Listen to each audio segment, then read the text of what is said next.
네, 아름다운 특장 들려주신 우리 에스더 단장님과 우리 석이님 감사합니다. 정말 연세 많으셔도 할 시건 다 하시는데요. 네, 너무 감사합니다. 우리 또 신앙에서도 우리 선배님들이시고 많이 배우게 됩니다. 이러한 만남이 하나님 안에서는 우연이라는 게 없죠. 그래서 우리 모두에게 서로에게 도움이 되고 또 격려가 되고 위로가 되고 더욱더 앞으로 전진하도록 하기 위해서 하나님께서 보내신 또 두 천사라고 저는 생각이 듭니다. 감사하고요. 저희가 10월 달에 또 하게 되는 또 전도단 행사가 정말 하나님의 은혜로 잘 진행될 수 있기를 지금부터 기도하는 시간을 좀 가졌으면 좋겠습니다. 오늘은 가정을 세운 목적 제3부의 시간입니다.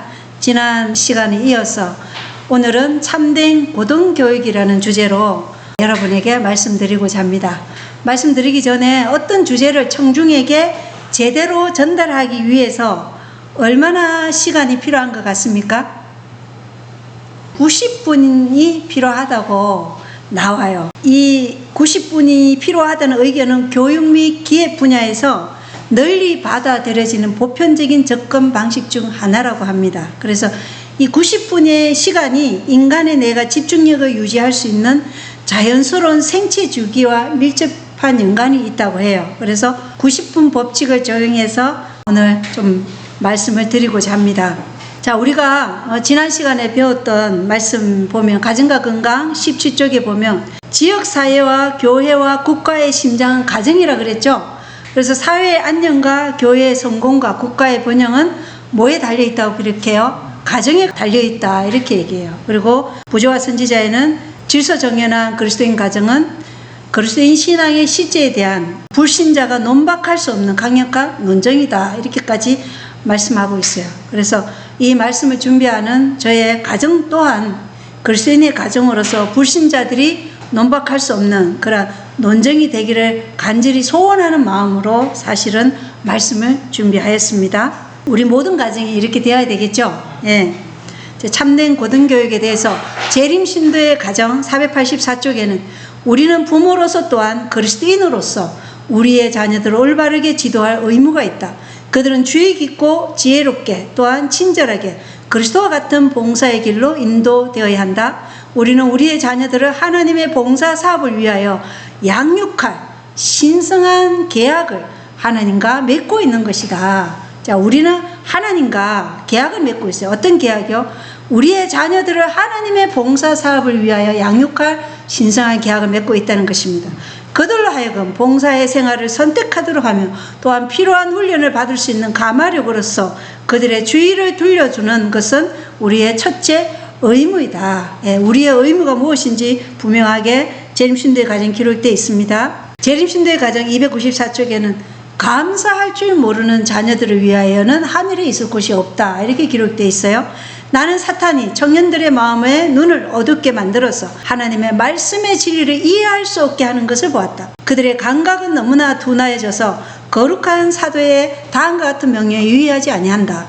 에베소서 6장 1절로 3절에 자녀들아 너희 부모를 주 안에서 순종하라. 이것이 옳으니라. 네 아버지와 어머니를 공경하라. 이것이 약속 있는 첫 계명이니 이는 내가 잘되고 땅에서 장수하리라.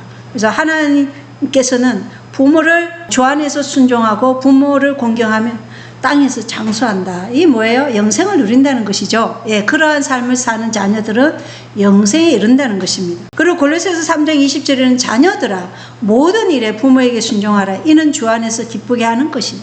우리가 주를 기쁘게 하는 것이 뭐라는 거예요? 부모에게 순종하는 일이 주를 기쁘게 하는 것이니라. 부모를 거역하며 불순종하고 그들의 충고와 교훈을 무시하는 자녀들은 새로 창조된 땅에 거할 수 없다. 예. 부모의 말을 무시하고 불순종하는 자들은 하늘에 거할 땅이 없다는 것입니다. 정결하게 된 새 땅에는 반역적이고 불순종하고 배은망덕한 아들과 딸이 있을 곳은 없을 것이다. 그런 자들은 이 땅에서 순종과 복종을 배우지 않으면 결코 그것을 배울 수 없을 것이다. 구속받은 자의 화평은 불순종하고 무법하고 완고한 자녀들에 의해 훼손되지 않을 것이다. 계명을 깨뜨리는 자는 아무도 하늘나라를 유업으로 받을 수 없다. 예. 그래서 디모데후서 3장 2절에 마지막 날들에 어떤 위험이 있다고 그래요? 자기를 사랑하면서 탐욕을 부리면서 부모에게 불순종하는 자들이 있다고 디모데후서 3장에는 말하고 있는 것입니다. 마지막이 끝이 가까울수록 그러한 일들이 빈번하지만 그러한 자들은 하늘에 거할 땅이 없다고 분명하게 말씀은 우리에게 기록되어 있다는 것입니다. 자, 말씀이 기록되어 있는 것을 우리가 확실히 알면 우리가 어떤 삶을 살아야 될지 알 수 있겠죠. 우리의 자신과 우리의 자녀들을 어떻게 양육해야 될지, 그리고 자녀들은 또 부모에게 어떻게 해야 될지. 여기 세전이 지도표 259쪽에는 아버지 어머니여 그대들은 가정에서 하나님의 속성을 나타내야 한다. 그대들은 순종을 요구하되 사나운 말로 하지 말고 친절하고 온유한 태도로 하라. 가정에서 명랑하라. 거룩하지 못한 노기를 일으킬 말은 모두 억제하라. 아비들아 너희 자녀를 노엽게 하지 말라는 말씀이 하늘의 분부이다. 자, 자녀들을 훈육하거나 조언을 하거나 아니면은 충고를 할 때 가혹함으로 하지 말라는 거예요. 하나님의 말씀 가운데 부모의 가혹함이나 억압 혹은 자식의 불순종을 인정하시는 말씀은 하나도 없다. 가정생활과 나라의 정부에 있어서 하나님의 법도는 무한한 사랑의 가슴에서 흘러나온다. 그래서 그리스도인은 부모이든 자녀들이든 하나같이 다른 사람들이 그들을 통하여 누구를 볼 수 있어야 돼요? 그리스도를 볼 수 있어야 된다는 것입니다.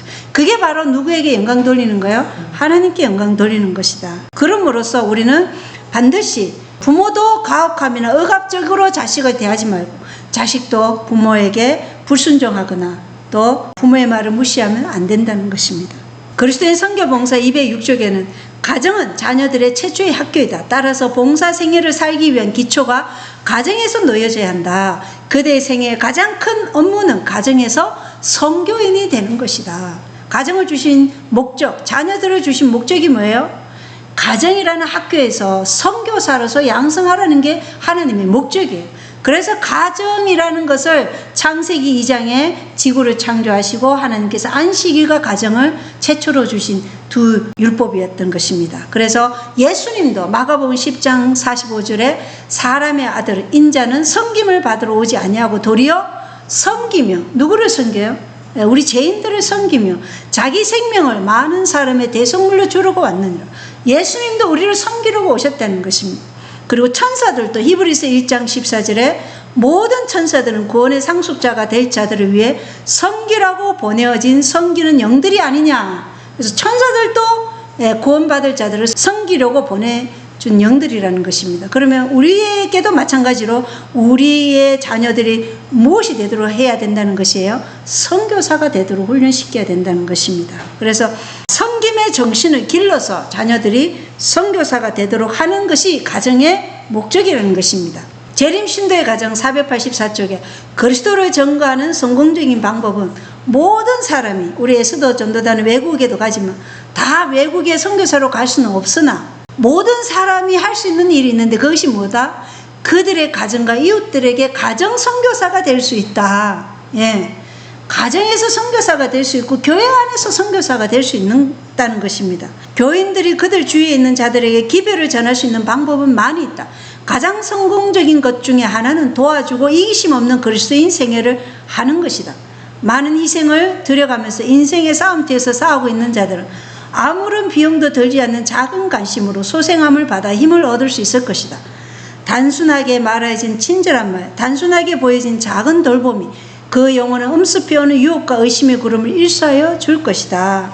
그래서 우리는 단순하게 그들에게 친절을 베풀고 이기심 없는 마음으로 다가가라는 것입니다. 그게 우리가 가정에서 선교사가 되는 길이라는 것입니다. 여기 신명기 6장은 쉐마 이스라엘아, 들으라 이스라엘아. 하나님의 백성 이스라엘은 이 말씀을 들으라는 거예요. 오 이스라엘아 들으라. 우리 주 우리 하나님은 한 주시니 너는 네 마음을 다하고 혼을 다하고 힘을 다하여 주 내 하나님을 사랑하라. 이날 내가 내게 명령하는 이 말씀들을 어디에 두고? 네 마음속에 두고 너는 그것들을 네 자녀들에게 부지런히 가르치며 내가 내 집에 앉을 때든지 길을 걸어갈 때든지 누웠을 때든지 일어날 때든지 그것들을 말할 것이며 너는 또 그것들을 내 손에 메어 표적으로 삼고 내 눈사에도 이마에 표로 삼으며 또 내 집의 기둥과 문에 기록할지니라. 그래서 이걸 뭐 유대인들처럼 머리나 이마나 이 손에 이걸 차라는 게 아니에요. 십계명은 앉거나 서나 집에 들어오거나 집에 나가거나 하나님의 말씀이 그 가정의 원칙이 되라는 것이죠. 왜 그러냐? 그것은 신명기 6장 24절에 또 항상 우리가 행복하도록, 하나님은 우리의 행복을 위해서 뭘 하라고 하신 거예요? 이 모든 법규를 행할 것을 우리에게 명령하신 거예요. 누구를 위해서요? 우리의 행복을 위해서. 주 우리 하나님을 두려워할 것을 명령하셨으니 이것은 그분께서 이날과 같이 우리를 살려 보존하려 하심이라. 이 보존은 뭐예요? 우리가 영원한 영생을 얻도록 하시기 위해서 하나님이 우리에게 명령하신 거라는 겁니다. 그래서 25절에 그분께서 우리에게 명령하신 대로 우리가 주 우리 하나님 앞에서 이 모든 명령을 지켜 행하며 그것이고 우리의 의가 되리라 할지니라. 자, 주 우리의 의가 되시는 주님이 우리 안에서 역사하고 계신다는 거예요. 뭘 하면? 우리가 하나님께 순종하면. 누가 우리 안에서 역사한다고요? 그리스도께서 우리 안에서 역사하시는. 그러므로 우리는 그리스도께서 우리의 의가 되신다는 것입니다. 자, 신명기 6장 6절의 하위 주석을 보면 믿음에 의한 순종은 믿음으로 말미암는 의이다 이렇게 얘기하고 있어요. 하나님을 우리의 최고의 인도자로 삼고 우리의 의의 소망으로 그리스도에게 메어 달리면서 우리가 하나님의 율법에 온전히 순종하며 하나님을 우리를 위해서 일하실 것이다. 누가 일하신다고요? 우리 안에서 하나님이 일하신다는 것입니다. 우리가 자아를 부인하면서 하나님께 메어 달리면서 그분의 말씀에 순종하며 하나님이 우리를 위해서 일하신다. 이것이 믿음의 의요. 신비 속에 가려진 의이며 그래서 세속적인 사람들은 아무것도 알지 못하며 이해할 수도 없는 의이다. 우리가 교과에서 봤지만 아테네의 그 지식을 자랑하는 그들은 누구를 몰랐어요? 우주의 창조자이사 인간의 구속주로 오신 예수 그리스도를 찾지도 못하고 알 수도 없었다는 것입니다. 뭘 모르기 때문에요? 하나님의 말씀을 모르기 때문에 그렇다는 것입니다. 그래서 계명과 다툼이 그 벤꼬리에 따라 들어왔지만 하나님의 계명을 부지런히 연구하고 실천하고 있으면 그 계명들이 우리들에게 하늘과의 통로를 열어주고 참과 거짓을 구별해준다. 이 순종은 그리스도의 생애에 나타난 의와 완전을 우리들의 생활 속으로 가져오는 것이기 때문에 결국은 하나님의 뜻이 우리들에게 성취되게 한다. 하나님의 뜻은 우리 안에서 말씀을 통해서 성령의 역사를 통해서 성취되게 되는 것입니다. 그래서 로마서 10장 4절 5절에 보면 그리스도께서는 믿는 모든 자에게 뭐가 되시기 위하여? 의가 되시기 위하여 율법의 끝마침이 되시느니라. 예. 그래서 모세가 율법에서 난 의를 무엇해야 돼? 그것들을 행하는 사람은 그것들로 말미암아 살리라 이렇게 말씀하신 것입니다. 날마다 하나님의 말씀 앞에 자아를 부인하며 순종하는 삶을 살 때 하나님의 뜻이 성령의 역사하심을 통해서 우리 안에 성취되는 것입니다. 그래서 그리스도께서 율법의 끝마침이라는 이것은 유대 민족에게 자신들의 잿됨과 구주의 필요를 깨달으려고 주신 제사 제도를 통해 의를 얻는 방법으로서 율법의 끝마침이 되셨다는 거예요. 누가요? 그리스도께서 어디에서? 십자가에서 원형이 모형을 성취시킨 것이에요. 이 말씀을 세대주의를 지향하는 분들은 봐라, 예수님은 십자가에서 율법을 온전히 폐하셨다 이렇게 얘기한단 말이에요. 이거는 율법을 폐했다는 게 아니고 제사 제도 그것을 끝마쳤다는 것입니다. 이제 더 이상 제사 제도는 필요 없고 이 땅의 성전은 이제 보이는 성전이 아니라 뭐예요? 우리 마음과 몸에 거하는 하나님의 성령의 역사를 통해서 거하는 성전이고 우리는 이제 예수님이 가 계시는 어디를 봐야 돼요? 하늘 성전을 보라는 것입니다. 예, 그런데 이것을 제사 제도는 한시적으로 모형으로서 제사 제도를 한시적으로 주어진 목적을 예수님이 십자가에서 달려 돌아가심으로써 뭐를 이루셨어요? 율법의 저주인 둘째 사망의 그 하나님의 저주를 이루셨기 때문에 믿는 모든 자에게는 뭐가 있어요? 율법의 저주인 둘째 사망을 당하지 않고 구원을 얻을 길을 열어주신 것입니다. 그것을 사도 바울은 믿는 모든 자에게 그리스도가 의가 되시기 위해 율법의 끝마침이 되시느니라 이렇게 말씀하신 거예요. 예. 그리고 그것들을 행하는 사람들은 그리스도의 의로 말미암아 산다 이렇게 말씀하신 것입니다. 그래서 유대민족은 하나님의 목적을 왜곡시키고 행위 자체의 의미를 둠으로써 어떤 스스로의 그들 스스로의 의를 구축하는 수단으로 세웠기 때문에 이 로마서 10장 3절에 보면 뭐라고 되어 있어요? 유대 민족은 그들 스스로의 의를 세우기 위해서 뭘 버렸다? 하나님의 의는 버렸다. 이렇게 되어 있어요. 예, 그래서 우리가 항상 기억해야 할 것은 우리의 의는 우리 안에는 의가 있다 없다? 없다는 것입니다. 우리 안에는 선함을 행할 그런 어떠한 것도 없다는 것입니다. 우리 오늘 정원숙 우리 단장님이 말씀하신 것처럼 하나님의 역사하심이 그 안에서 역사해서 사실은 선함이 나올 수 있고 또 그런 마음을 주시는 거예요. 예, 우리 안에는 그런 선함이나 사랑이나 의가 없다는 것입니다. 하나님의 역사가 그것을 이루게 하시는 거예요. 예, 그래서 하나님께서는 율법을 결코 폐하여 질 수 없는 하늘 정부의 대원칙이라는 것을 분명하게 마태복음 5장 산상보훈에서 우리에게 말씀하셨다는 것입니다.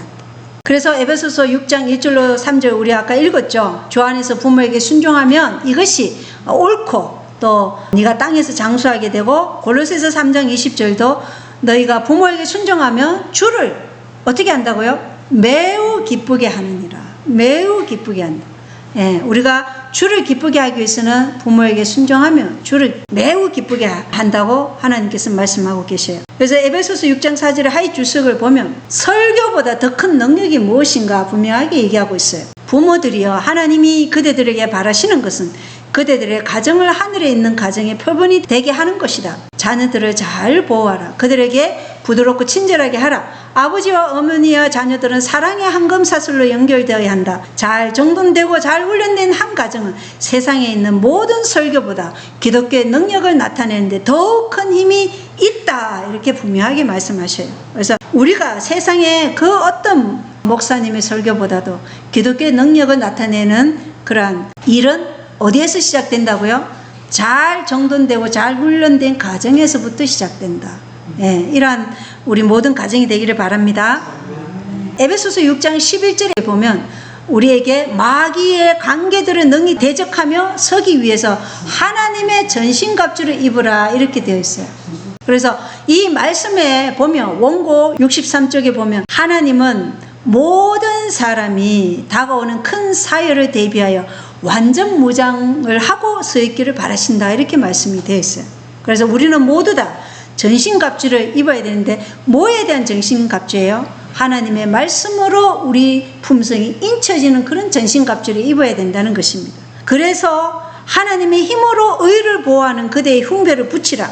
그것을 착용하는 것은 큰 특권이고 이것이 그대의 영적 생명을 지켜줄 것이다. 그래서 우리는 지금 어떤 시대에 살고 있어요? 대속죄일의 시대에 살고 있어요. 유월절, 무교절, 요제절, 오순절 그리고 나팔절 이 모든 것은 이미 성취되었어요. 예수님께서 성취하셨어. 그리고 지금은 우리가 대속죄일에 살고 앞으로 남은 것은 장막절. 예, 우리가 7일 동안 하늘을 들어가면서 여행할 그 장막절과 지금 대속죄일의 기간에 우리가 살고 있기 때문에 지금 우리는 뭐예요? 온전히 그리스도의 의의 훈배를 붙이고 살아가야 할 하나님의 백성이라는 것입니다. 자, 그런데 이러한 자녀들에게 가장 중요한 것이 뭐냐면은 식습관이에요. 하와와 아담이 어디에서 넘어졌어요? 식욕에서 넘어졌어요. 예, 그래서 우리의 먹는 이 식습관이 우리의 품성을 결정하고 우리의 품성은 곧 우리의 영원한 운명을 결정하는 거예요.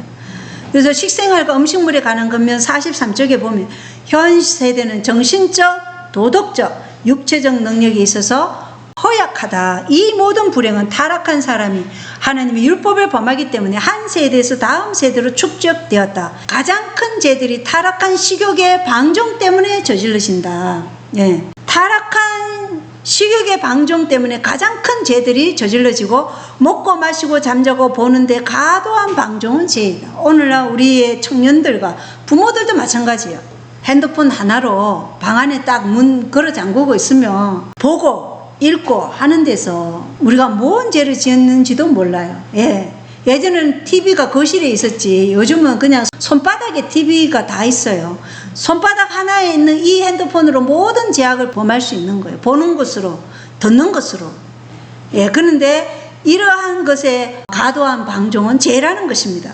모든 체력과 정신력을 조화되게 사용하는 건전한 행동은 행복을 가져오며 좀 더 향상되고 세련된 능력과 보다 더 순결하고 순수한 행복을 낳는다. 하나님께서는 방종의 죄를 다 기록하신다. 이렇게 되어 있어요. 자, 식생활과 음식물에 관한 금면 44쪽에 보면 인간 가족을 괴롭히는 대부분의 모든 질병들은 자기들의 신체 법칙에 관해 하나님께서 주신 빛을 일부러 알지 않으려 했거나 아니면 그 빛을 무시한 데서 기인한 저희 자신의 거릇된 습관의 결과이다. 뭐가요? 질병들이. 예.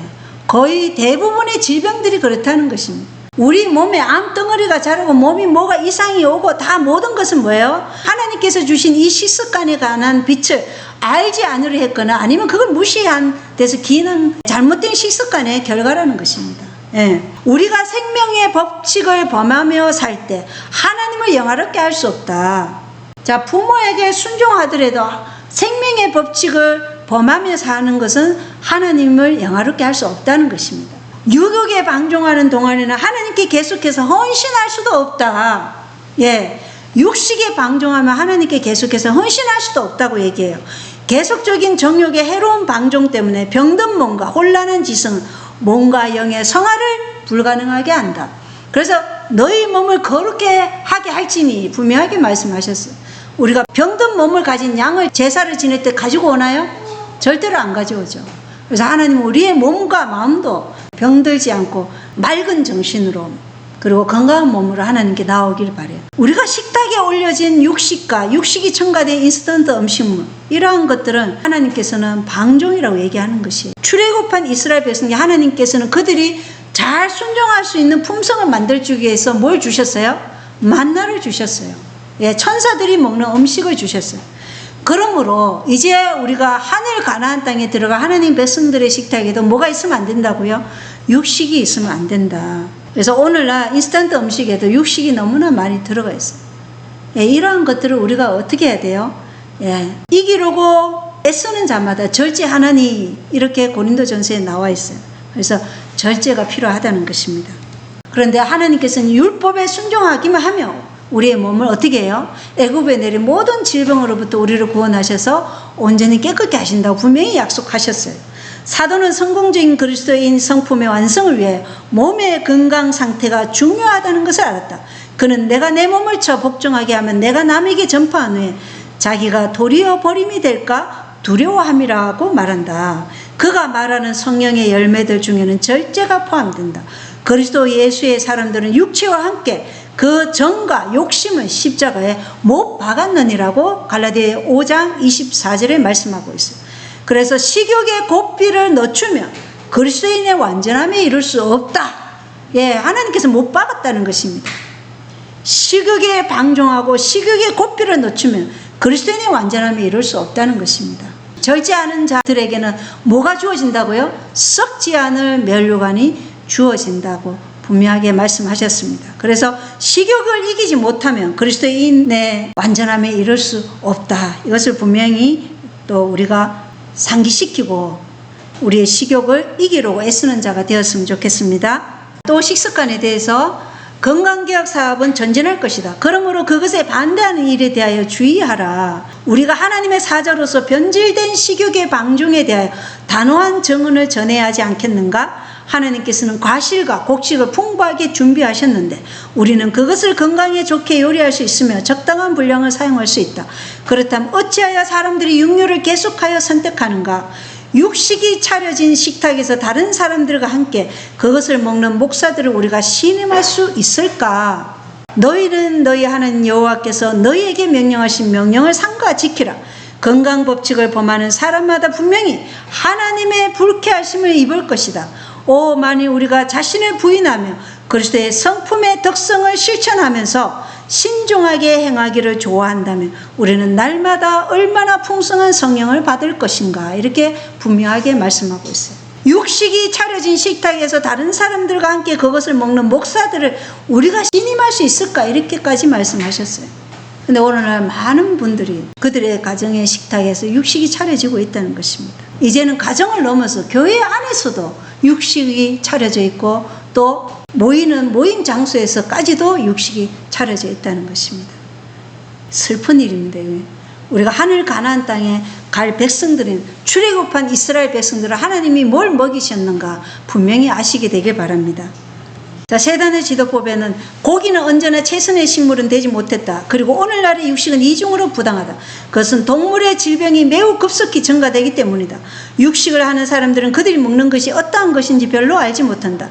만일 그들이 이 동물이 살아있을 당시에 형편을 볼 수 있다면, 그리고 그들이 먹는 고기의 질을 안다면 그들은 역겨움을 느끼고 돌아설 것이다. 사람들은 결핵균과 암종균이 가득 찬 고기를 항상 먹고 있다. 결핵병, 암종, 기타 치명적 질병이 이렇게 전염된다. 그래서 도살장에서 끌려온 고기가 이렇게 암 덩어리가 있어요. 그럼 그 염증에서 고름이 줄줄줄 흘러요. 그러면 이 도축업자들이 그 고름이 줄줄 흐르는 그거를 떼내고 버리고 그냥 그대로 사람들이 먹는 음식으로 내보내는 거예요. 그 암 걸린 고기를 그대로 먹는 거예요. 그래서 결핵병, 암종, 기타 치명적 질병이 이렇게 해서 전염된다는 것입니다. 적시로는 깨닫지 못하는 결과예요. 육식의 결과는 즉시 나타나지 않을 수도 있어요. 그렇다고 해서 이것이 무해하다는 증거는 되지 못한다는 것입니다. 자신들이 먹은 고기가 혈액을 더럽히고 병을 일으킨다는 것을 믿는 사람들은 별로 없다. 이걸 잘 안 믿는다는 거예요. 많은 사람들이 육식의 결과로 생기는 병으로 말미암아 죽지만 그 참된 원인은 그들이나 다른 사람들이 알지 못한다. 알지 못하고 먹고 있다는 것입니다. 그러나 오늘날의 현대 암이나 결핵균이나 이런 치명적인 질병은 모든 것이 그렇지는 않지만 대부분이 육식을 먹은 결과라는 것을 우리가 꼭 기억하게 되기를 바랍니다.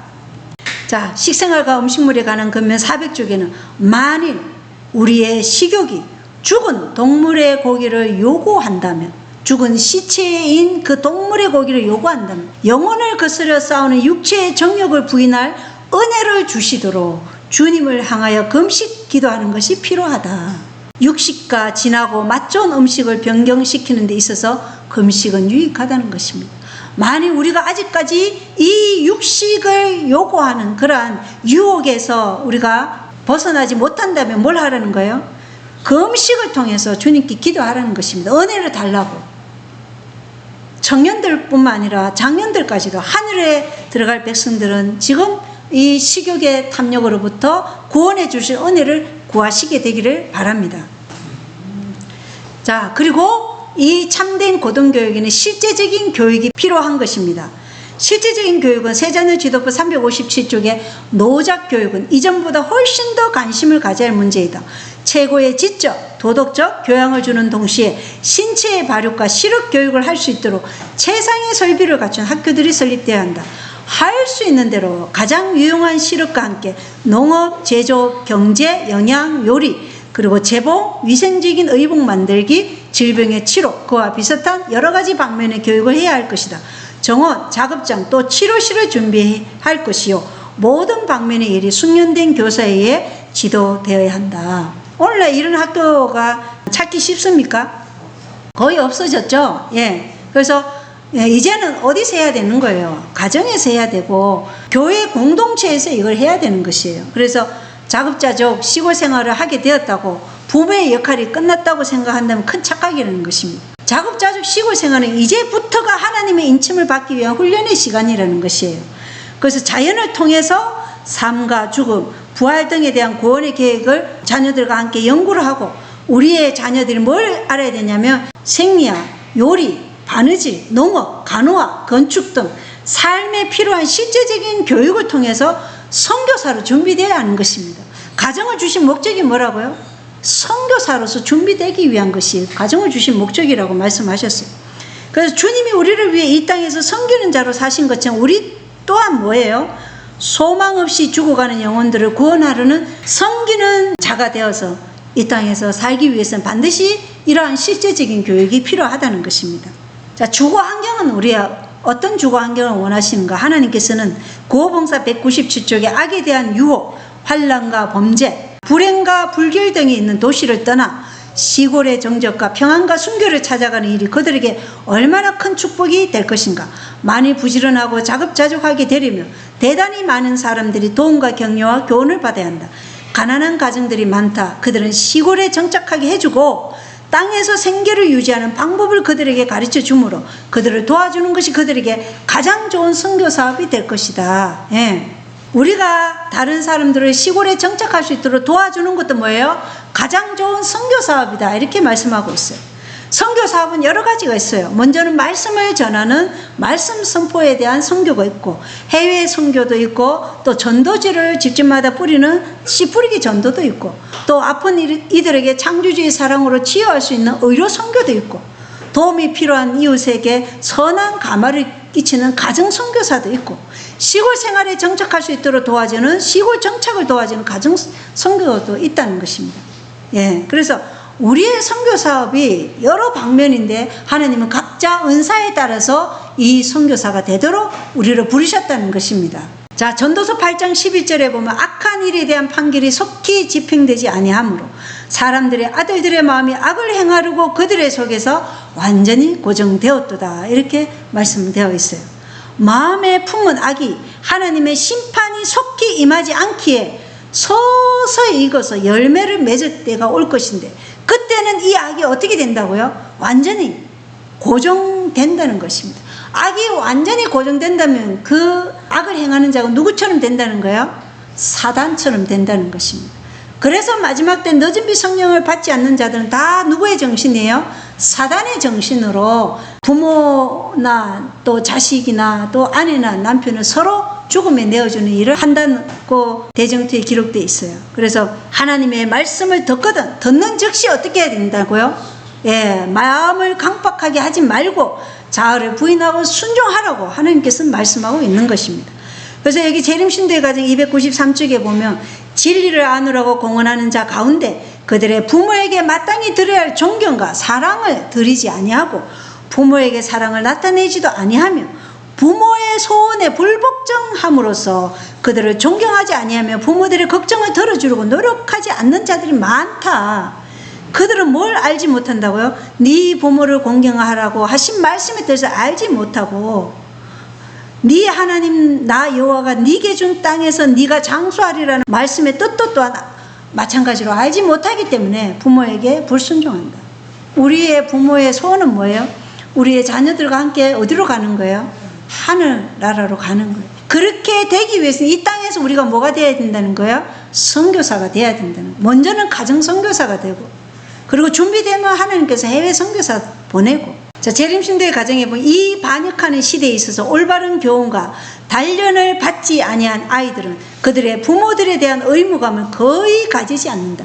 우리가 자녀들을 양육하지 않으면 양육받지 아니한 그 아이들은 부모들에 대한 의무감을 전혀 가지지 않는다는 것이에요. 예. 부모들이 자녀들을 위하여 봉사하면 할수록 그 자녀들이 어떻게 되냐? 배은망덕하여 부모를 더 공경하지 않는 경우가 흔히 있다. 귀여움을 받고 시중만을 받던 아이들은 항상 이것을 바란다는 게 뭐예요? 늘 부모가 자기를 받들어서 시중해 주기를 바란다는 것입니다. 만일 자신들의 기대가 충족되지 아니하면 실망하고 낙담한다. 이와 같은 성질을 그들의 온 생애를 통하여 나타날 것이며, 그들은 무력하여 다른 사람들에게 도움을 의뢰하며 다른 사람들이 자기에게 호의를 베풀고 그들에게 양보해 주기를 바랄 것이다. 그리고 반대를 받으면 비록 장성한 남녀로 자란 후에라도 자신이 학대를 받았다고 생각한다. 너무나 어처구니 없지만 이렇게 된다는 것입니다. 이와 같이 하여 그들은 세상을 헤쳐나가는 일을 염려하여 자기의 짐도 거의 감당할 수 없게 되며 만사가 자기에게 맞지 않는다는 이유로 투덜거리고 애태운다. 이래서 살인사건이 일어나는 거예요. 존속살인이 왜 일어나겠어요? 너무나 귀여움을 받고 부모들이 그 아이들을 받들어서 시중을 드는 그 상태로 계속 자녀들을 양육했기 때문에 그것이 충족되지 않을 때 아이들은 뭐예요? 자신들이 학대를 받는다고 생각하기 때문에 존속살인 같은 게 일어나는 것입니다. 예.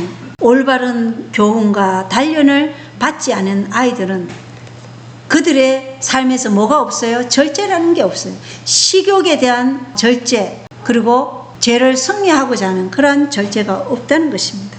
잠언 23장 26절에 내 아들아 네 마음을 내게 주며 내 눈이 내 길들을 지키게 할지니.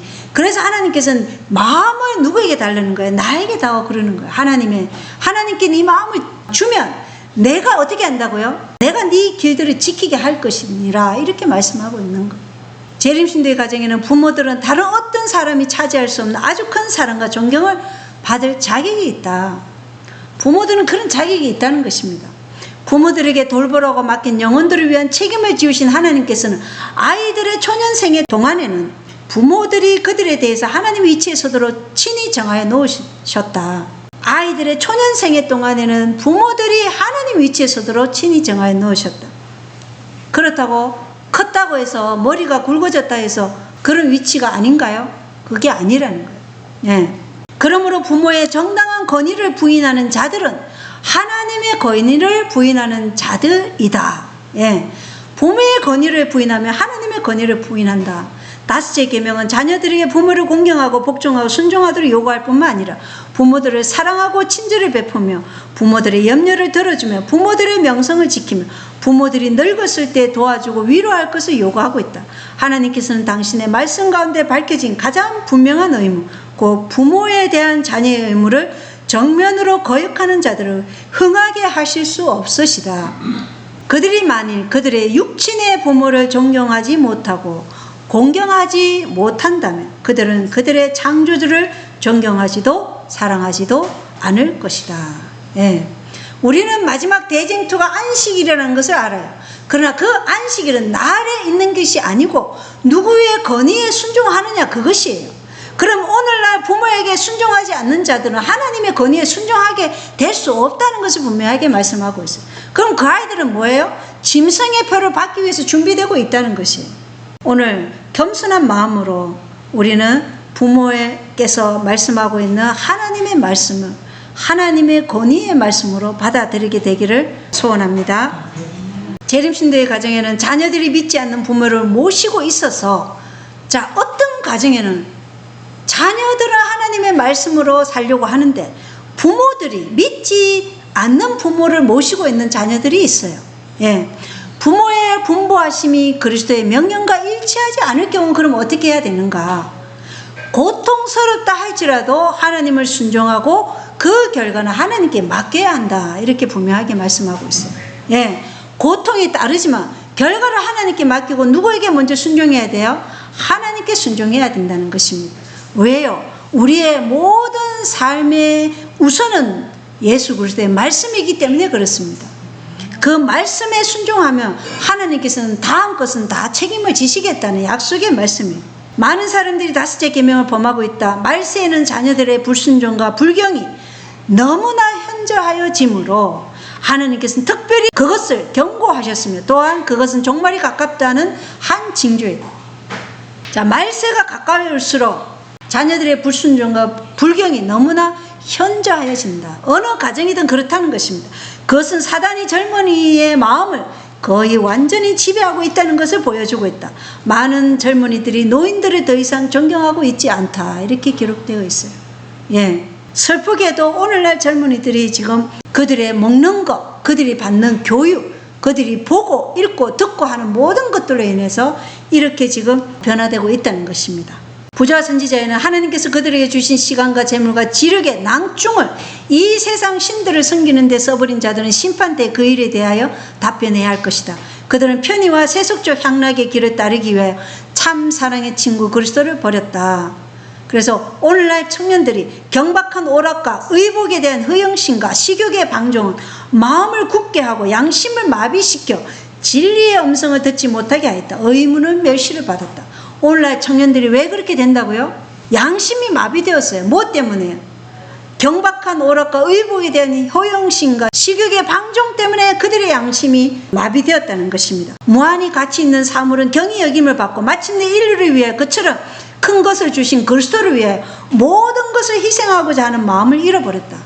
그러나 추수 때에는 그들은 자신들이 씨 뿌린 것을 수확할 것이다. 예, 뿌린 대로 우리는 거두게 될 것입니다. 그리스도를 위하여 모든 것을 희생하고자 하는 마음을 왜 잃게 되느냐? 식욕의 방종과 그들이 보고 먹고 마시고 하는 모든 것으로 잃고 하는 모든 것 때문에 양심이 마비되어서 그렇다는 것입니다. 예. 이제 곧 하나님의 천사들로 인해서 추수 사업이 있을 때 하나님은 그 심은 대로 거두게 할 것입니다. 그때 우리가 알곡의 자리에 있기를 간절히 소원합니다. 자, 고등교육입니다. 여기 설교와 강연 1권에 보면 그러나 일반적으로 고등교육이라고 부르는 것에는 우리가 필요로 하지 않는 많은 것들이 포함되어 있다. 침례 요한은 랍비의 학교가 아닌 광야에서 하나님과 그분의 말씀만으로 그의 생애의 사업에 대한 교육을 받았다. 그가 기도할 때 성경이 그 앞에 놀라운 방법으로 펼쳐졌다. 그리고 이와 같이 오늘날 하나님은 위에서 오는 지혜를 겸손히 구하는 자들을 기꺼이 가르치신다. 예. 오늘날 일반적으로 하는 이 고등교육에 필요치 않는 것들이 너무나 많다. 엘렌 화이트는 그리스도인 선교사로서 교육받는데 1년 내지 2년이면 충분하다 그랬어요. 근데 오늘날 대학들은 지금 4년, 그것도 모자라서 대학원까지, 예. 학위 제도는 가톨릭에서 만든 겁니다. 1844년 당시 개신교의 형태는 고수하였지만 교육 제도는 여전히 어디 것을 가지고 있었어요? 예. 교황권의 제수이스의 철학의 교육이 개신교 학교에 그대로 접목되었습니다. 그래서 그들은 참된 과학이 무엇인지 이해하지 못했던 것입니다. 그래서 그들이 뭘 거절했어요? 밤중 소리를 거절했어요. 그러면 마지막 때 예수님의 재림이 임박한 이때 뭘 거절할까요? 큰 소리 외침을 거절할 것입니다. 그래서 아주 극소수의 사람만이 구원을 받을 것이라고 얘기하는 것입니다. 왜냐? 우리의 지금 받는 교육은 이론 위주의 교육, 학위 위주, 명예 위주, 그리고 제수의 철학은 가장 중요하게도 인간에게 명종하게 하는 교육이라는 것입니다. 이 교육은 스스로의 창의성과 개성을 가지지 못하게 하고 독립성을 가지지 못하게 해요.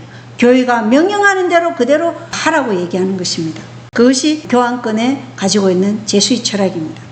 정언복음 1권 431쪽에 우리가 우리 하나님께 기도하며 저희를 인하여 파수꾼을 두어 죄하로 방비하는데 우리에게는 스스로 자족하고 우리 자신의 지혜를 의존하고 하나님을 우리의 능력으로 삼지 않을 계속적인 위험이 있다. 누구에게요?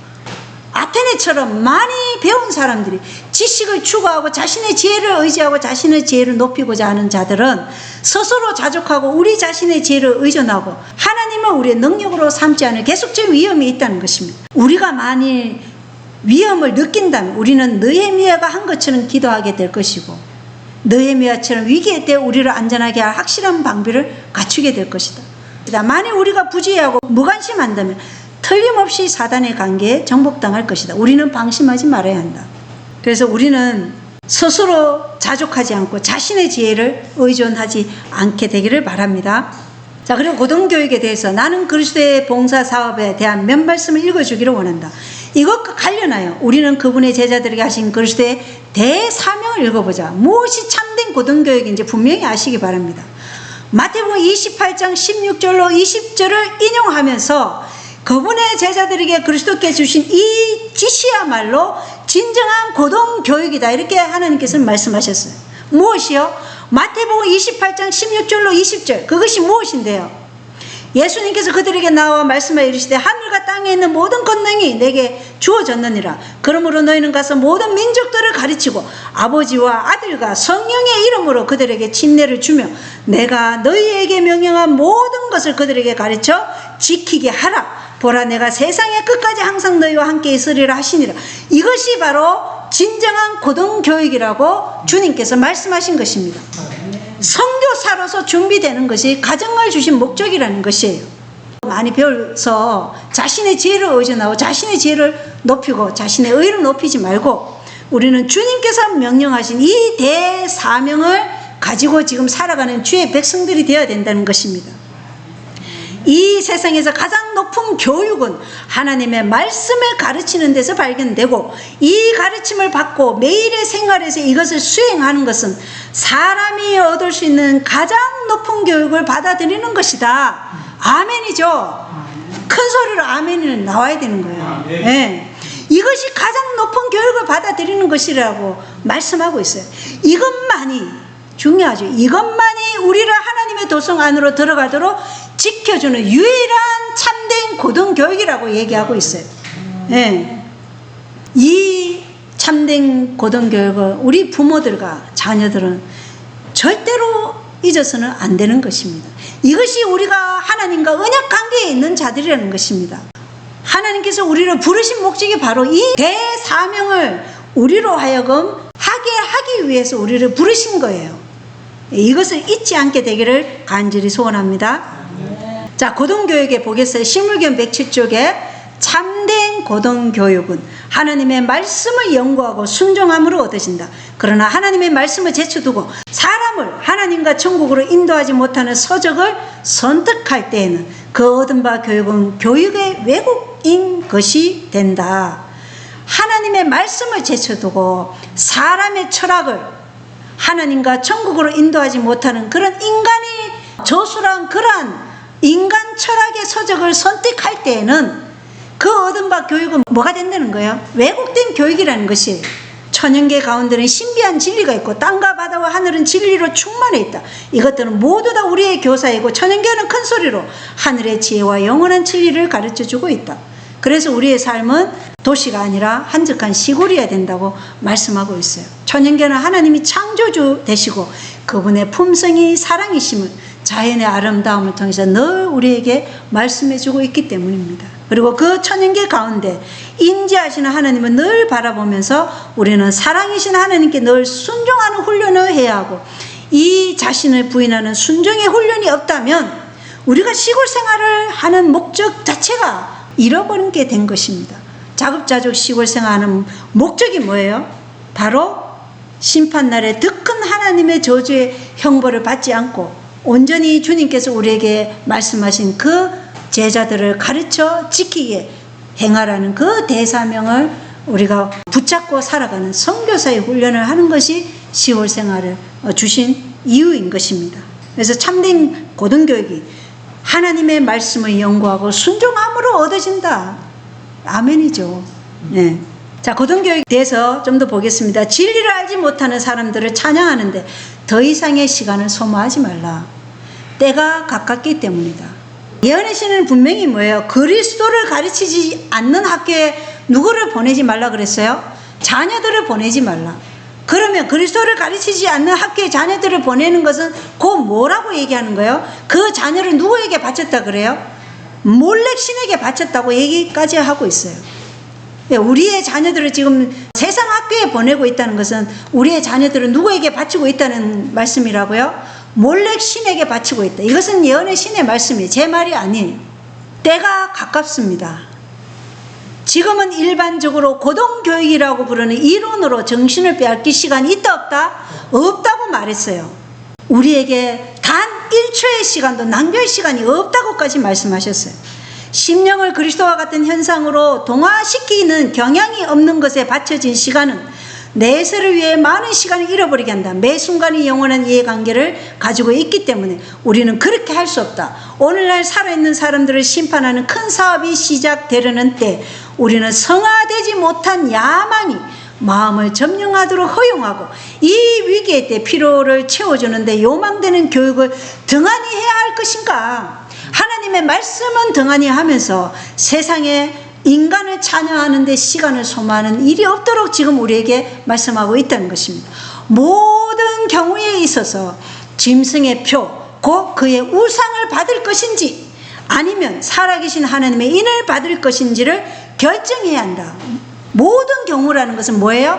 우리의 삶의 모든 발자국마다 모든 먹는 거, 보고 읽고 듣고 교육받는 거, 모든 환경, 이러한 모든 것에 있어서 이것이 우리를 짐승의 표로 인도할 것인지, 이것이 하나님의 인을 받도록 우리를 인도하는 것인지, 우리는 어린 양이 어디로 인도하든지 따라가는 14만 4천인이 되기 위한 그 길을 가야 된다고 우리에게 말씀하고 있는 것입니다. 그리고 영원한 세계의 경계에 와 있는 지금 하늘의 하나님께 충성하고 신실한 자로 드러나는 것보다 더 귀한 것이 어디 있겠는가? 그분의 진리와 그분의 법보다 더 귀하게 여길 것이 무엇이 있는가? 아무것도 없습니다. 이 땅의 모든 것은 형체도 없이 다 사라질 것이에요. 인간도 수증기와 같은 존재예요. 하나님 없이 산다면. 주님의 초림을 통해서 기독교라는 하나님의 교회로 설립한 제자들은 다 누구예요? 배움이 짧은 어부들과 또 세리들과 창기들이었어요. 그 시대에 정말 학식 있고 배운 제사장들이나 서기관들이나 랍비들은 그 주님의 초림하심을 받아들이지 않았어요. 마지막 때도 마찬가지입니다. 이 큰 소리 외침에 나아갈 자들은 바로 하나님의 말씀을 붙잡고 그 말씀 앞에 자신을 매일 순종하는 자들만이 큰 소리 외치며 나아갈 것입니다. 이것은 우리가 역사를 통해서도 알 수 있고 하나님의 말씀이 우리를 분명하게 그 길로 인도하기 때문입니다. 그래서 단순한 믿음으로 우리가 순종의 길을 따를 때 비로소 우리는 온전함을 얻는다. 이렇게 리프트 힘 업이라는 주님을 첫째로 높이자라는 예언의 신에 분명하게 나와 있어요. 온전함으로 나아가고자 하는 모든 이들은 하나님의 말씀에 어떻게 해야 된다고요? 단순한 믿음으로 순종의 길을 따르게 되기를 바랍니다. 예.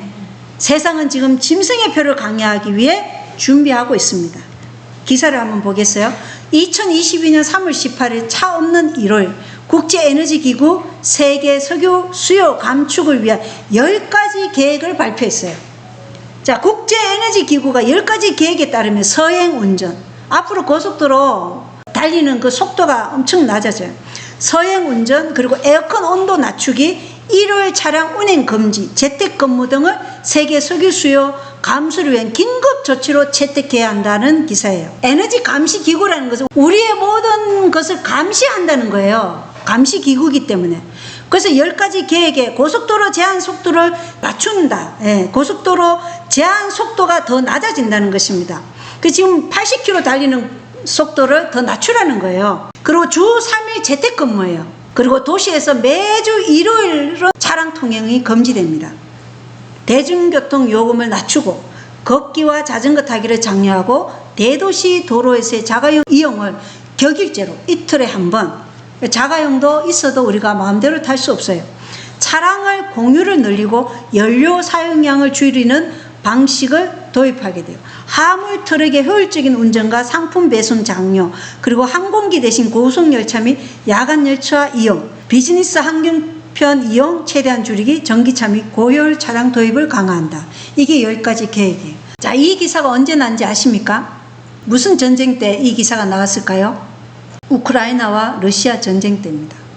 그런데 지금 이란과 미국과 이스라엘의 전쟁은 전 세계의 석유 수요량의 감축을 지금 얘기하고 있어요. 전 세계가 이 에너지 위기가 올 것이라고 말하고 있어요. 그래서 우리는 차 없는 일요일이 어디로 갈 것인지 우리는 알고 있죠. 예언을 아는 백성이기 때문에 일요일 법령으로 반드시 이게 촉매제 역할을 하게 될 것입니다. 그래서 기후 재난이라든가 에너지 위기, 이런 석유 위기가 다 일요일 법령으로 가기 위한 촉매제 역할이 될 수 있다는 것입니다. 역사를 통해서 알 수 있어요. 1973년도에 10월에 제1차 석유 파동이 일어났을 때 네덜란드는 국가적 에너지 위기를 극복하기 위해서 차 없는 일요일 정책으로 고속도로와 주요 간선도로를 완전히 텅 비고 택시는 어디에 있었어요? 차고지에 머물러 있었어요. 그리고 그 네덜란드는 2030년에는 석유차 판매가 아예 금지된다는 기사를 내보였어요.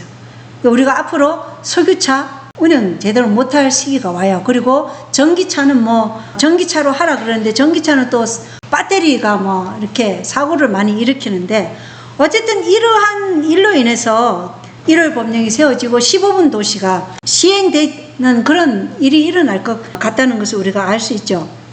그리고 장세친 교수의 말을 잠깐 들어보겠습니다. But having gone away with the COVID lockdowns, we can expect that the elite will use this strategy again if a crisis were to emerge, right? So they're not strategic, but they're opportunistic. They don't think ahead, but they see the benefits of certain strategies. So if this war were to continue, we can imagine lockdowns because of the energy crisis. Yeah, so that's what I'm thinking. So that's why they'd be able to, people have already talked about it, that there's going to be energy lockdowns and that they're going to have surveillance, and they're going to let you know how much energy you're allowed to use. And once you exceed that, they're going to cut you off. They're going to stop your car. They're going to stop all that kind. And do you see that happening? Yes, it's all part of the plan, right? 예, 이 장세친 교수는 제가 호디아 TV에서 몇 번 보여드렸던 교수인데, 자, 이분은 엘리트들이 이 일을 할 것이다 이렇게 얘기해요. 이분은 뭘 몰라요? 바티칸이 이 모든 뒤에서 지금 제수잇들을 통해서 일하고 있다는 것은 몰라요. 그래서 이분이 지금 에너지 위기로 인해서 봉쇄 조치가 일어날 것이다 얘기하죠. 그러나 에너지 위기만 봉쇄 조치가 있었나요? 우리가 제1차 팬데믹 때 봉쇄 조치가 있었죠. 근데 제2차 팬데믹이 지금 서서히 모락모락 지금 불을 지피고 있어요. 지금 지진이 일어났던 베네수엘라도 지금 바이러스 공포에 지금 떨고 있다 이런 기사가 나오더라고요. 그래서 세상을 움직이는 거대한 실세가 사실은 바티칸 제수잇이라는 것을 이분은 모르고 있지만 우리가 마지막 세대에 주어진 예언의 신을 통해서 우리는 이 시대를 분별할 수 있는 예언적 해석을 가지고 있다는 것에 감사하시게 되길 바랍니다. 예. 그래서 에너지 위기가 봉쇄로 이어질 것이라는 것을 세상에 이런 학자들도 얘기하고 있다는 것입니다. 교회적인 구건 14쪽에는 신속하게 성취되는 시대의 징조들을 통하여 주어진 경고들을 누가 깨닫는가? 지금 이 시대의 징조들은 신속하게 마지막에 끝이 이르러 오고 있다는 것을 우리에게 보여주고 있는데 그걸 누가 깨닫는가 이 말이에요. 많은 사람들이 지금 졸고 있어요. 세상 사람들에게 어떤 감명을 주는가? 그들의 태도에 어떤 변화가 보이는가? 노아 시대의 사람들의 태도에 나타난 그 이상의 것이 보이지 않는다. 홍수 전의 사람들은 세속적인 사업과 쾌락에 몰두되어 홍수가 나서 저희를 다 멸하기까지 깨닫지 못하였다. 그들은 하늘에서 온 경고를 받았으나 듣기를 거절하였다. 그와 같이 오늘날의 세상도 하나님의 경고의 음성을 전혀 무시하고 영원한 멸망을 향하여 달려가고 있다. 예. 경고의 음성을 깨닫는 우리들이 되기를 바랍니다. 홍수가 오기 전에 노아의 자녀들은 뭘 하고 있었어요? 노아와 함께 방주를 지으라는 하나님의 명령에 순종하며 살았어요.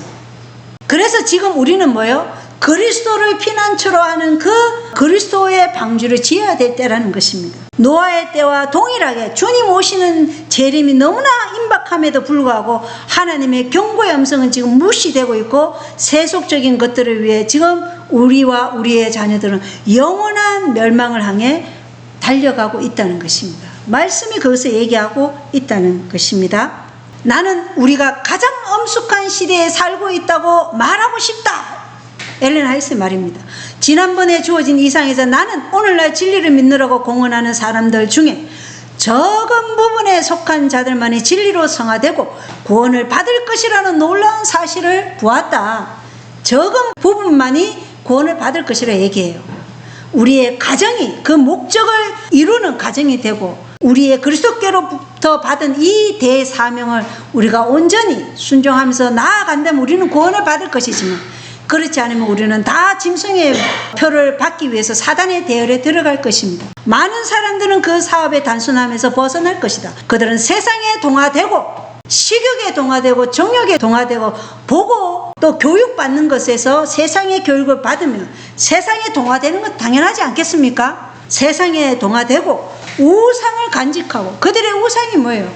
우리 부모들과 자식들의 우상이 학이나 학벌이나 명예나 세상에서 부를 축적하는 그런 우상이라면 우리는 짐승의 표를 받게 되는 것입니다.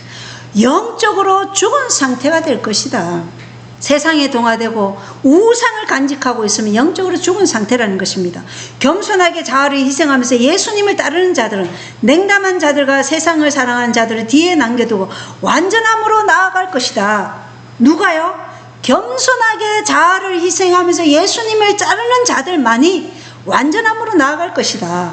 나는 고대 이스라엘을 뒤돌아보게 되었다. 애굽을 떠난 대군의 장정들 중 두 사람만이 가나안 땅에 들어갔다. 반역으로 인하여 그들의 시체는 강에 깔려졌다. 마지막에 구원받지 못한 백성들도 다 어떻게 돼요? 지구의 배설물로 깔리게 되어 있습니다. 역사는 동일한 선상에서 반복될 것입니다. 현대 이스라엘은 고대의 백성들보다 하나님을 잊어버리고 우상 숭배에 빠질 위험이 더 크다. 현대 이스라엘, 오늘날 그리스도를 믿는다고 하는 현대 이스라엘도 마찬가지로 우상 숭배에 빠질 위험이 과거의 이스라엘보다 더 크다는 것입니다. 심지어 안식일 준수자들이라 공언하는 자들에 의해서까지 많은 우상이 경배되고 있다. 하나님께서는 특별히 고대의 당신의 백성들의 우상 숭배를 하지 못하도록 명령하셨다. 왜냐하면 그들이 살아계신 하나님을 섬기는 일에서 떠나가면 하나님의 저주가 그들에게 이를 것이고 반면에 그들이 마음을 다하고 심령을 다하고 힘을 다하여 그분을 사랑하면 그분께서는 그들의 강주리와 곳간의 복을 풍성하게 곳간의 복을 주실 것이며 그들에게서 질병을 제거해 주실 것이기 때문이다. 아멘입니다. 예, 아멘이죠. 자, 여기 우리 재림교회 웹사이트예요. 2026년 6월 8일 기사입니다. 잘 보십시오. 역사적인 치유, 스페인의회 7분간 기립박수와 교황 만세 함성으로 가득했다는 것입니다. 2026년 6월 8일 교황 레오 14세가 스페인의회에서 받은 7분간의 기립박수는 그 기립뿐만 아니라 교황이 스페인 국회에서 연설한 최초의 사례라는 점에서 역사적인 사건이다. 의원들은 교황 만세를 외치며 교황에게 경의를 표했고 이는 국왕이나 정치인에게조차 보여주지 않았던 수준의 존경이었다.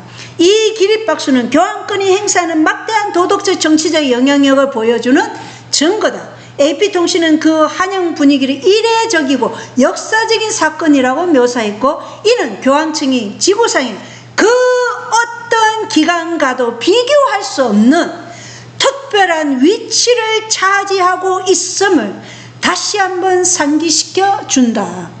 왕, 대통령, 총리는 흥망성쇠를 겪지만 교황은 정치, 종교, 경제, 평화, 인권, 국제 문제 등 모든 사안에 있어 세계적인 도덕적 권위자로 점점 더 부각되고 있다. 유럽에서 가장 세속화된 국가 중 하나인 현대 스페인의 세속의회가 교황을 향해 7분간 일제히 기립박수를 보내며 교황 만세를 외쳤다는 사실은 세계가 교황청에 대해 지속적이고도 깊어지는 사랑과 존경을 갖고 있음을 보여줍니다. 이러한 존경심은 가톨릭 교회의 경계를 훨씬 넘어선다. 2026년 6월 8일자 기사입니다. 여러분이 스페인이란 나라를 아셔야 돼요. 스페인이란 나라에서 이단자를 처벌하는 기구인 이 가톨릭 종교재판소가 가장 악랄했다는 것입니다. 1478년에 설립되어서 1843년까지 수백 년간 이 종교재판소가 종속되어서 국가 권력을 동원해서 종교의 자유를 억압하고 고문과 잔혹함의 대명사가 된 나라가 어느 나라냐면 스페인이에요. 그러한 스페인에서 교황의 위상은 다시금 공포스러운 탄압의 시대를 예고하고 있다는 것을 우리는 계시록 13장과 17장에서 알 수 있고 각 시대 대쟁투에서도 그것을 말해주고 있다는 것입니다.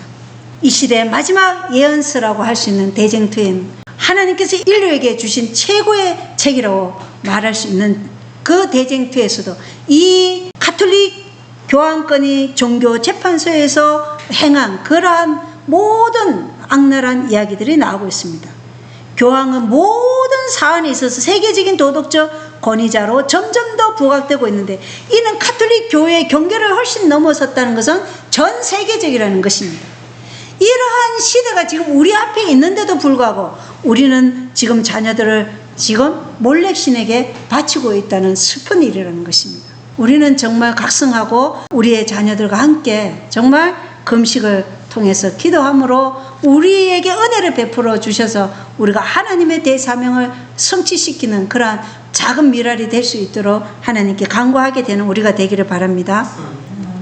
각시대 대쟁투 569쪽에는 잔인무도한 박해라고 말씀하고 있어요. 로마 천주교는 이교와 그리스도의 형태를 혼합하고 또한 이교처럼 하나님의 품성을 잘못 나타내며 그의 못지않은 잔인하고 역겨운 수단들을 사용해 왔고 로마교회 전성시대에는 그의 교리를 받아들이고 강요하기 위하여 고문하는 기구들이 사용되었다.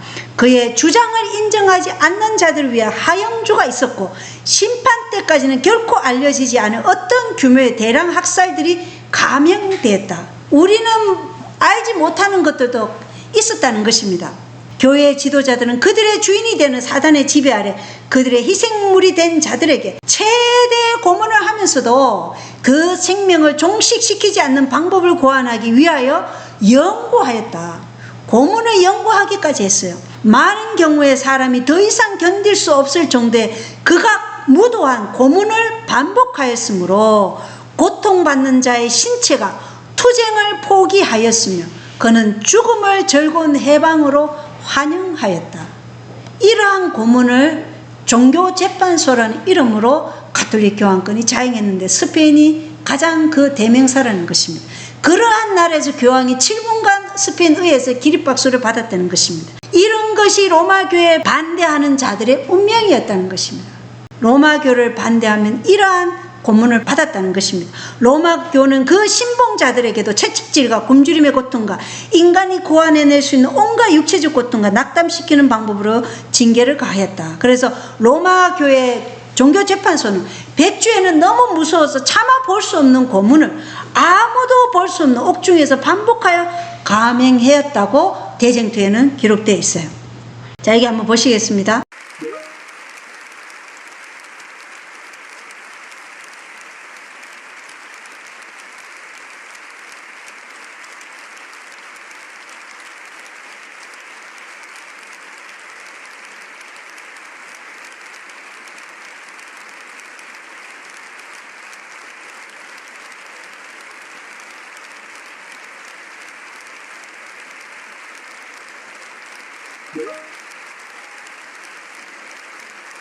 예, 이 박수와 함께 교황 만세라는 구호를 외치면서 7분간 기립박수를 스페인 의회에서 한 것입니다. 그래서 우리는 계시록 17장 13절에 10왕들이 한 생각을 가지고 자기들의 권능과 힘을 누구에게 준다고요? 8번째로 부활하는 교황권 짐승에게 주리라는 것을 이 지금 스페인 의회에서 그 일의 전주곡이 된다는 것을 우리가 볼 수 있다는 것입니다. 교황권의 위세가 말세가 이르러 왔다는 것이 실감나게 해주는 것입니다. 청년에게 보낸 기별 247쪽에 오늘날 말세의 모든 위험 중에서 우리 청년들의 유일한 안전책은 무엇인가? 날마다 끊임없이 더욱 경계하며 기도하는 것이다. 하나님 말씀을 읽고 기도하는 데서 기쁨을 발견하는 청년들은 생명의 샘물을 마심으로써 부단히 새롭게 될 것이다. 예. 날마다 끊임없이 더욱 경계하며 기도하는 것이 청년들이 해야 할 유일한 안전책이다. 이렇게 얘기하고 있다는 것입니다. 그래서 하나님과 연결된 사람들은 하나님의 아들과 딸들로 인정함을 받지만 그렇지 않은 자들은 다 사단의 아들과 딸이 될 것입니다. 그래서 이렇게 날마다 끊임없이 더 경계하며 기도하며 하나님의 말씀으로 날마다 샘물을 마시면 필경 하나님께서는 그들을 세상에 대한 빛과 지혜의 통로가 되게 하실 것이라고 분명히 말씀하고 있다는 것입니다. 그래서 청년들뿐만 아니라 장년들도 함께 금식일을 정해서 하나님의 위대한 날에 설 수 있도록 우리가 열렬하게 기도해야 할 때라는 것입니다. 요엘서 2장으로 이렇게 말합니다. 시온에서 나팔을 불어 금식하는 일을 거룩히 구별하고 엄숙한 집회를 소집하라. 근데 그 집회에 누가 있다는 것입니까?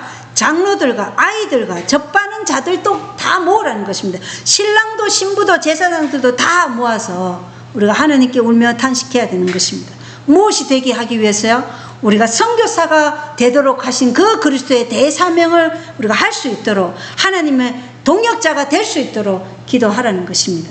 그래서 여기 그리스도인 선교 봉사에 보면 하나님의 동역자가 되지 않는 한 성령을 부으시는 일은 없을 것이다. 하나님의 동역자가 되지 않는 한 우리는 성령을 부음받을 수 없다는 것입니다.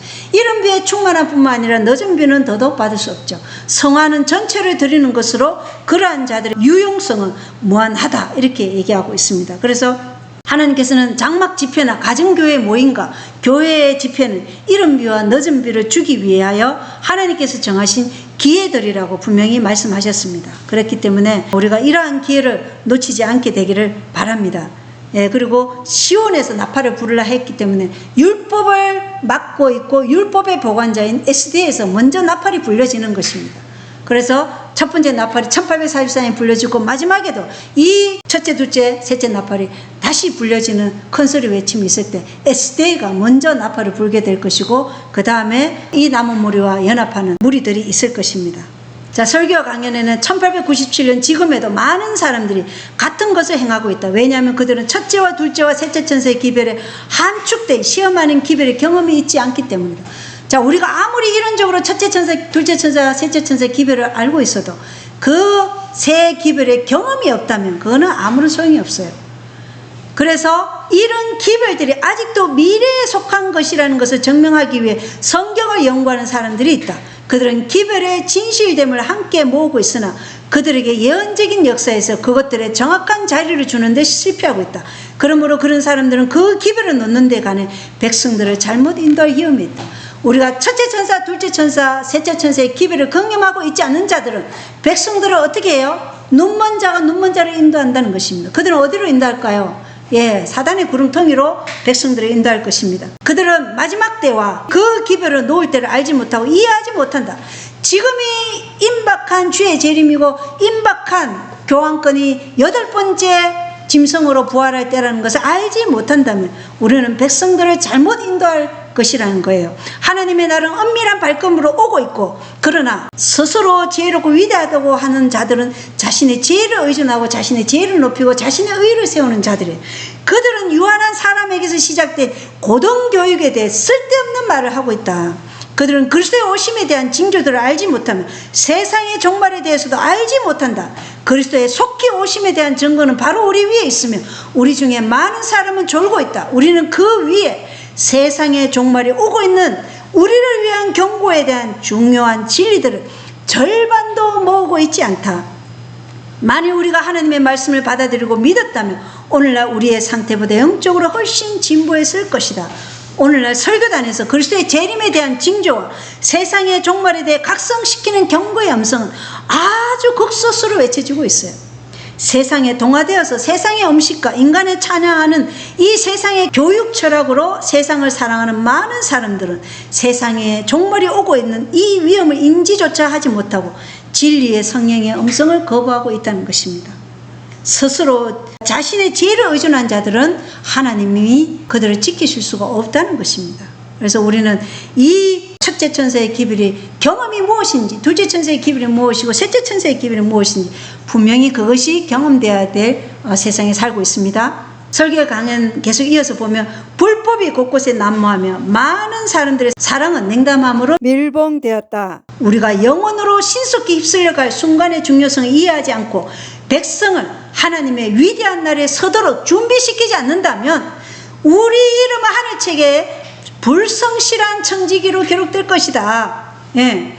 우리가 이 마지막 때 주의 오심에 준비되도록 백성들을 서도록 준비시키지 않는다면 우리 이름은 불성실한 청지기로 기록될 것이라는 것입니다. 그러면 우리 이름이 생명책에 남아있나요? 지워지나요?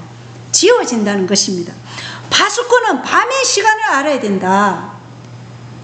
모든 것은 지금 진리를 믿는 모든 자들이 느끼고 알 수 있는 엄숙함으로 옷 입혀져야 한다. 그들은 하나님의 큰 날에 관련하여 행동하여야 하고 하나님의 재앙은 세상에 이미 임하고 있으며 우리는 그 큰 날을 위해 준비할 필요가 있다. 우리는 지금 순이론적인 생각이나 우연한 움직임에 보낼 시간이 없다. 우리는 하나님의 말씀을 표면만 스칠까 두려워해야 한다. 빛이 우리 심령에 비칠 때 우리는 우리의 모든 말과 행위로 그 빛과 조화되게 살며 하나님의 말씀을 이해하고 그리스도에 의해 그분의 살을 먹고 그분의 피를 마시는 것으로 나타난 것처럼 그것을 우리의 영적인 매일의 양식으로 삼아야 한다. 말씀이 우리의 영적인 매일의 양식이 되어야 된다는 것입니다. 그때 우리는 이전에 결코 해본 적이 없는 것처럼 하나님의 말씀을 가르칠 준비가 되는 것이고 우리는 진리의 광산의 갱도를 더 깊이 파야 한다.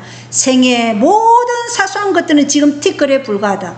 영혼에 속한 것들이 중요한 것들이다. 이렇게 기록되어 있습니다. 파수꾼이 지금 거대한 큰 바벨론의 시대로 접어드는 밤의 시간을 알지 못한다면 파수꾼이 아니라는 것입니다. 파수꾼은 주의 임박한 재림을 위해 하나님의 백성들이 준비를 갖추도록 미리 어떻게 해야 돼요? 임박한 전쟁을 먼저 살피고 간파하여서 전쟁을 알리는 경고의 나팔을 불어야 하는데 그것이 파수꾼이에요. 오늘날 설교단에서는 그리스도의 오심에 대한 이 징조를 알지 못하고 세상의 종말에 대해서도 알지 못함으로 졸고 있는 파수꾼들이 너무나 많다는 것입니다. 사단은 이러한 자들을 썰어버리려고 지금 우는 사자처럼 삼킬 자를 찾고 있고 우리는 주의 오심에 대한 준비가 전혀 되어 있지 않은 상태에서 환난을 맞게 될 것입니다. 소환난이 먼저 오고 그 7 재앙은 대환난이 올 것입니다. 지금 교황의 건의를 보십시오. 차 없는 1월이 우리를 1월 법령으로 임박하게 지금 이끌어 갈 것이라는 것은 이번 2020년 7월 4일이 미국의 독립 250주년이고 일루미나티라는 그 조직을 창설한 지도 250년이 되는 해입니다. 그래서 올 250년 주년을 맞고 있는 이 미국은 지금 프리덤 250이라는 그 1년간의 계획을 통해서 이 250주년을 지금 기념하기 위해서 대대적인 지금 일을 벌이고 있다는 것입니다. 자, 우리에게 시간이 결코 많이 남지 않았습니다. 지금은 우리가 주의 오심에 대한 시간이 임박함으로 사탄의 기만을 대항해서 생명의 면류관에 쟁취하기에 열렬하고 인내 있는 노력을 기울여야 할 때입니다. 참된 고등교육은 주님께서 지시하신 그 일을 행하기 위해 말씀을 연구하고 그 말씀을 또 생애에 활용할 수 있는 실제적인 교육을 통해 받은 기별을 가르쳐 지키게 하는 선교사가 되는 것임을 꼭 기억하는 우리 부모들과 청년들이 되기를 간절히 바랍니다. 마지막으로 이 말씀 다 같이 한번 읽어볼까요? 교회정은 6권 412쪽에서 413쪽입니다. 시작. 주님은 강한 영적 생명의 소유자들을 필요로 하신다. 모든 일꾼들은 위로부터 힘을 받을 수 있으며 하나님께서 명하시는 길을 믿음과 소망으로 걸으며 전진할 수 있다. 하나님의 말씀은 젊고 헌신한 일꾼 속에 거하신다. 이 일꾼은 살았고 열렬하며 능력이 있다. 그는 다함이 없는 능력의 원천이신 하나님과 교통하며 산다. 하나님께서는 다가온 그리스도의 재림의 기별을 세상에 나누어 주라고 이 백성을 부르셨다. 우리는 복음잔치의 마지막 초대, 즉 어린 양의 혼인잔치의 마지막 초청을 사람들에게 나누어 줘야 한다. 이 초청을 듣지 못한 수천 곳에서 이 초청은 들려야 한다. 이 기별을 아직 전해보지 못한 사람들은 이제 선포해야 한다. 다시 젊은이들에게 호소한다. 하나님께서 그대들을 부르셔서 이 기별을 외치라고 하시지 않았는가? 얼마나 많은 젊은이들이 하나님을 섬기는 일에 섬김을 받으려 하지 않고 섬기려고 들어가는가? 과거에 그들의 마음을 한 영혼 한 영혼에 고정시켜 주여 이 영혼을 구원하여 주소서 하고 말했던 사람들이 있었다. 그러나 현재 그런 경우는 드물다. 얼마나 많은 이들이 죄인들의 위험을 인식하듯이 행동하는가? 얼마나 많은 이들이 그들이 아는 위험 속에 있는 자들을 취하여 구원해 달라고 강구하는가? 예. 저를 포함한 부모들과 특별히 저의 두 딸을 포함한 젊은이들에게 호소하는 바입니다. 하나님께서 그리스도의 재림의 기별을 세상에 나누라고 그대들을 부르셨고 주의 재림의 임박함을 선포하려고 부르셨다는 이 하나님의 호소하시는 음성에 귀를 기울이시기를 간절히 기도하게 됩니다. 세상에서 잠시 누리는 쾌락으로 영혼을 잃어버리지 않게 되기를 간절히 소원합니다. 우리 인생 잠시 머물다 갈 세상입니다. 이 세상에 마음을 쏟지 말고 하나님께서 주신 영혼을 구원코자 하는 소명의식에 눈을 뜨고 성령에 의해 살아 움직이는 실제적인 신앙을 갖게 되기를 간절히 기도합니다. 복음잔치의 마지막 초청을 나누어 줘야 할 사업의 신성성과 그 소명의 위대한 책임에 대한 끊임없는 인식 속에서 살게 되기를 간절히 소원합니다. 이 소명의식을 강구하는 청년들을 위해 호디아TV가 8월 14일 금요일부터 2박 3일 내지 3박 4일간의 청년 집회를 이 호디아TV에서 개최하고자 합니다. 그래서 많은 청년들이 참여하기를 바라며 참여를 원하시는 청년들은 메일로 미리 연락을 주시길 바랍니다.